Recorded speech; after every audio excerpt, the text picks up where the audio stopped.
স্বরাষ্ট্র উপদেষ্টা ভদ্রলোক মানুষ, ভালো মানুষ, সৎ মানুষ, সবই ঠিক আছে, কিন্তু ওনার যে পুলিশ, ওনার যে আইন শৃঙ্খলা বাহিনী, তারা ঠিক মতো কাজ করছে না।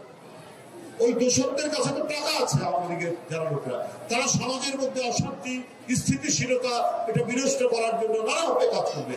এই যে আমিনুল বলেছে মব কালচার, মব জাস্টিস, কেন?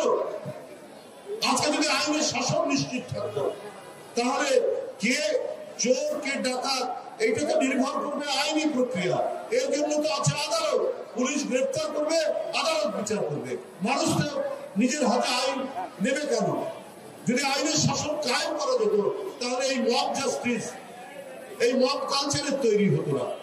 আজকে গ্রামের মধ্যে, গতকালই তো ঘটনা, গত পরশু দিন গ্রামের মধ্যে মসজিদের মাইকে আজান দিয়ে বলেছে ডাকাত করেছে, চারিদিক থেকে গ্রামবাসী ছুটে এসে কয়েকজন লোক মারা গেছে। এটা তো একটা ভয়ঙ্কর দৃষ্টান্ত, একটা ভয়ঙ্কর পরিবেশ তৈরি হচ্ছে। এইটা তো সরকারের দেখা উচিত। এই সরকার শুধুমাত্র ভেতর থেকে কয়েকজন উপদেষ্টা, তারা শুধু শুধু এমন পরামর্শ দেয়, কি পরামর্শ দেয় ডক্টর ইউনূস সাহেবকে আমরা জানি না। ডক্টর ইউনূস সাহেবকে ভালো পরামর্শ দিলে পরে আজকে পুলিশের যে কর্তৃত্ব, তারা ফিল্ড লেভেলে কেন তারা সেটা প্রয়োগ করতে পারছে না? কেন চুরি ডাকাতি বাড়ছে? কেন ছিনতাই বাড়ছে? কেন হত্যা হচ্ছে, রক্ত ঝরছে?